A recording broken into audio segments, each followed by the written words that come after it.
નમસ્કાર ખેડૂત મિત્રો, હું રમેશ રાઠોડ, વિષય નિષ્ણાત પાક સંરક્ષણ કૃષિ વિજ્ઞાન કેન્દ્ર ગીર સોમનાથ. ખેડૂત મિત્રો, આજના કાર્યક્રમની અંદર આપ સર્વે મિત્રોનું હાર્દિક સ્વાગત છે. અને આજે જે વાત કરવી છે ઘઉંની, અને ઘઉંની છેલ્લી અવસ્થાની, કે હવે છેલ્લી અવસ્થાએ શું કરવું. એક તો ઘઉંની આ ડુંડી કમ્પ્લેટ બહાર નીકળી ગઈ છે. આપ જોઈ રહ્યા છો આ પ્રકારના ઘઉં જે ખેતરોની અંદર છે, જે વેરાયટીઓની અંદર આ પરિસ્થિતિ છે, તો આ ડુંડી કમ્પ્લેટ બહાર નીકળી ગઈ છે. હવે એની અંદર દૂધિયો દાણો એટલે કે પોંક અવસ્થા પણ આવી ગઈ છે. તો એ દાણો ભરાવદાર કેમ થાય? આ દાણો તમે ઉપાડીને જુઓ તો આ દાણાની અંદર આ જે દાણો ભરાણો છે, અત્યારે આપણે દબાવી એટલે દૂધ જેવું નીકળે પ્રવાહી, તો આ દૂધિયો દાણો છે. હવે આ દાણો કમ્પ્લેટલી એની અંદર ખોરાક કેમ વહન થાય, ખોરાક કેમ ભરાઈ જાય, એક એ અવસ્થાની વાત કરવી છે. બીજી અવસ્થા કે ઘઉં ઢળે નહીં, એના માટેનું પિયતનું વ્યવસ્થાપન કેમ કરવું. ત્રીજી પરિસ્થિતિ, અત્યારે વાદળછાયું વાતાવરણની હવામાન ખાતાઓની ક્યાંક માવઠું પડવાની શક્યતાઓ. ગીર સોમનાથના અમુક કોડીનાર અને સૂત્રાપાડા જેવા વિસ્તારોમાં માવઠું પણ પડ્યું, છાંટાછૂટી પણ થઈ, ઘણી જગ્યાએ પાક ઢળી જવાનો સંપૂર્ણ ઇસ્યુ, ખૂબ મોટો પ્રોબ્લેમ પણ થયો થોડાક પવન સાથે. અને ઘણી જગ્યાએ ખેડૂત મિત્રોએ દિવસે પાણી આપ્યું અને થોડીક પવનની ગતિ હતી, તો એ ઢળી પણ ગયા. તો એના માટેનું નિયમન શું કરવું? ઘણી જગ્યાએથી મને પ્રશ્ન આવી રહી છે, ઘણી વેરાયટીઓમાં 173, 273 લોકવન જેવી વેરાયટીઓની અંદર ઉપરથી અડધી ડુંડી સુકાય છે. ગયા વર્ષે પણ આ સમસ્યા હતી, તો આ ડુંડી સુકાવાનો પણ સમસ્યાનો ઇસ્યુ છે. ઘણી જગ્યાએ ઈયળના પણ ઇસ્યુ અત્યારે ઘઉંની અંદર, ખાસ કરીને લીલી ઈયળ, ડુંડીની આજુબાજુ ઈયળ ખાતી હોય અને ડુંડી એ રીતના સુકાતી હોય, એના પણ પ્રશ્નો આવી રહ્યા છે. તો મિત્રો, આ બધા જ મુદ્દાઓની સવિસ્તારથી આજના કાર્યક્રમની અંદર વાત કરવી છે. કાર્યક્રમ શરૂ કરવી પહેલા, આજનો વિડીયોની અંદર માહિતી આપવી પહેલા આપ સર્વને ખાસ વિનંતી કે મિત્રો, આપ ચેનલની અંદર નવા હો, હજી સુધી આપે આ ચેનલ સબસ્ક્રાઇબ ન કરી હોય તો આ ચેનલ સબસ્ક્રાઇબ કરી લો, ઘંટડીના બટન ઉપર ક્લિક કરી દો, ઓલ નોટિફિકેશન આવી જાય, તમામ પ્રકારના વિડીયો તમને મળતા થઈ જાય. ત્યારબાદ વિડીયો પૂરેપૂરો જુઓ, માહિતી લ્યો, તમને ગમે તો જ એને અંગૂઠાના નિશાન ઉપર ક્લિક આપજો. અને ત્યારબાદ આપણી સૌની ફરજ છે મને મળેલી માહિતી બીજાને પણ મળે, એટલે વિડીયો શેર પણ કરી દેજો. તો મિત્રો, શરૂઆત કરીએ પહેલાં, કારણ કે ઘઉંની અલગ અલગ વેરાયટીઓ અલગ અલગ દિવસો પ્રમાણે પાકતી હોય, એટલે પહેલાં તો કોઈને પ્રશ્ન આપણે પૂછીએ અથવા આપણી જ્યારે માહિતી લેવાનો પ્રયત્ન કરીએ ત્યારે એ કાળજી ખાસ રાખીએ કે આપણે આપણા ખેતરમાં કઈ વેરાયટી વાવેલી છે. દાખલા તરીકે 173, 273, લોકવન, આ બધી મોડા વાવેતરની ભલામણ છે અને ટૂંકા ગાળે પાકતી જાતો છે. એટલે લગભગ 90 થી લઈને 100 દિવસની અંદર આ જાતો પાકી જતી હોય. એટલે કહી શકાય કે એ અવસ્થામાં આપણે અલગ ટ્રીટમેન્ટ કરવાની થશે, એનું પિયતનો ગાળો પણ અલગ હશે. બીજી જે વેરાયટીઓ 451 હોય, 513 હોય, 496 હોય, તો આ બધી જાતોની અંદર 120 થી લઈને 130 દિવસે પાકે. તો એ ગાળો છે, એના માટેના છેલ્લા પિયતનો ગાળો અલગ હોઈ શકે, ડુંડી નીકળવાની સમય મર્યાદા પણ અલગ હોઈ શકે. તો એના માટેની ટ્રીટમેન્ટનો દિવસો પર કરતાં વેરાયટીઓના સમયગાળા જોઈને આપણે ટ્રીટમેન્ટ કરવી જોઈએ. કોઈ એમ કહે કે 80 દિવસે આ ટ્રીટમેન્ટ કરી લેવી, હું ઘણી વખત માહિતી આપતો હોય જનરલ કે 80 થી 90 દિવસે છેલ્લી માવજત. તો તમારે વેરાયટીનું ખાસ ધ્યાન રાખવાનું, કારણ કે ઘણા વેરાયટી તો 8-10 દિવસમાં નીકળવાની છે અને તમે માવજત કરવાનો કોઈ મતલબ નથી. તો આ ખાસ મારે તમને સમજાવવાની કોશિશ કરવી છે. પહેલી વાત તો એ કરી દઉં કે જ્યાં ગાભે પોટે અવસ્થા, જેને બહુ મોડું વાવેતર છે, હવે તો મોટા ભાગે ડુંડી નીકળી ગઈ છે, પણ જ્યાં ગાભે પોટે અવસ્થાએ હોય ત્યાં આપણે અગાઉ પણ ભલામણ કરી હતી 05234 અને બોરોન. 05234 100 ગ્રામ પંપમાં, બોરોન 20% વાળું 15 થી 20 ગ્રામ નાખી અને એ અવસ્થાએ એને ખોરાક આપવાનો પ્રયત્ન કરવાનો છે. કારણ કે ફોસ્ફરસ અને પોટાશ એ અવસ્થાએ મળશે, સાથે બોરોન મળશે, તો પાંદડામાં રહેલો ખોરાક વહન થઈ અને ડુંડી એક દાણામાં વહન થશે. બીજું, જ્યાં ડુંડી નીકળી ગઈ એને એક ડોઝ, એટલે હું હવે જનરલ વાત કરી દઉં કે જ્યાં લાંબા ગાળાની વેરાયટીઓ છે, તો 80-85 દિવસની જે વેરાયટીઓનો સમયગાળો છે ને આપણા ખેતરમાં કમ્પ્લીટલી, આ ખેતરનું પાછળ તમે જોવો છો તો સંપૂર્ણપણે બધી જ ડુંડીઓ નીકળી ગઈ છે. તો એ ડુંડીની આ અવસ્થાએ એક ડોઝ મારવો હોય તો 13-0-45 પોટેશિયમ નાઇટ્રેટ 13-0-45 અને એની સાથે બોરોન 20% વાળું 15 ગ્રામ નાખીને છંટકાવ કરજો. કારણ કે આ એટલા માટે કે પાંદડાની અંદર રહેલો ખોરાક અથવા આ ખોરાકનું વહન થઈ અને આ દૂધિયો દાણો જે ભરાય છે એને ખોરાક મળે, પોટાશ સ્વરૂપે ખોરાક મળે, એને બોરોનનું કામ જે વહન કરવાનું ખોરાકનું, એ ખોરાકનું વહન થઈને આની અંદર ભરાય. ઘણા બધા મિત્રો પૂછતા હોય કે પાણી સાથે આ બધા ખાતરો આપી દે. વોટર સોલ્યુબલ ખાતરોની અગાઉ પણ ઘણી વાર ભલામણ કરી છે. ડ્રીપ ઇરિગેશનની અંદર ચોક્કસથી તમે આપો, પણ ધોરિયાની અંદર એને ખાતરોને આપવાના નથી, એનો કોઈ ફાયદો નહીં થાય. ફાયદો મીન્સ કે તમારો ખર્ચો એકર દીઠ, વીઘા દીઠ ખૂબ વધારે આવશે, કારણ કે વોટર સોલ્યુબલ ખાતરો મોંઘા છે. તમે જનરલી 200-250 રૂપિયાનું કિલો ખાતર લો અને 1 વીઘે 2 કે 4 કિલો ખાતર નાખો તો ખૂબ કોસ્ટિંગ આવશે, એનો ફાયદો તમને નહીં મળે. તમે ઉપરથી છાંટો, તમારે પાળે લઈને છાંટો. હું તમને અહીંયા એક ફોટોગ્રાફ પણ બતાવું છું. ખેડૂત મિત્રએ મને ફોટોગ્રાફ મોકલો, એ પંપથી વ્યવસ્થિત રીતે પાળા ઉપર ચડીને છાંટે છે. ડ્રોન ટેકનોલોજીથી છાંટો, તમારે કોઈ પણ પદ્ધતિથી પણ છાંટવાનું છે. હવે જ્યાં ડુંડી નીકળી ગઈ ત્યાં એક વાત કરીએ એમ 13-0-45 પ્લસ બોરોનનો છંટકાવ કરી શકાય.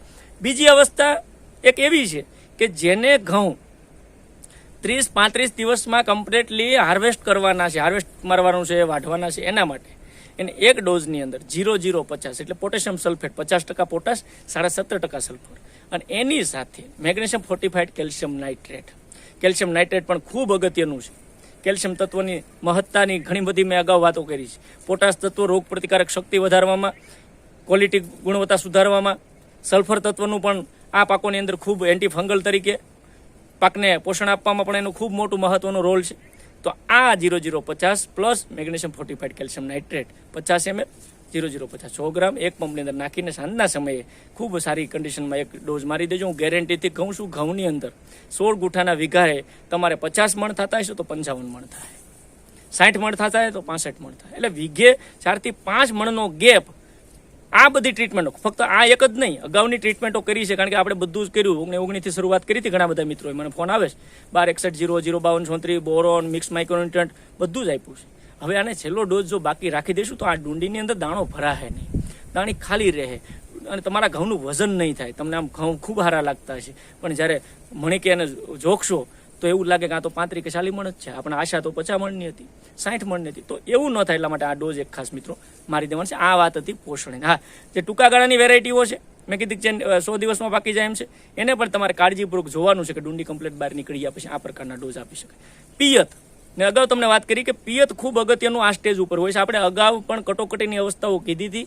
ઘઉંની અંદર 6 કટોકટીની અવસ્થાએ પિયત આપવાના હોય. એમ છેલ્લી અવસ્થા દૂધિયો દાણો અવસ્થા જે આ છે, અત્યારે કીધું ને કે આ ઘઉંની અંદર તમારા ઘઉં તમારે માર્ક કરવાના છે, જોવાના છે, કોઈ કેમ પિયત આપી નથી દેવાના. આ દાણો કમ્પ્લીટલી લીલો છે, આમ દબાવો એટલે જો આ દૂધ જેવું આપણે તમને ચીર દેખાય તો આ દૂધિયો દાણો કમ્પ્લીટલી છે.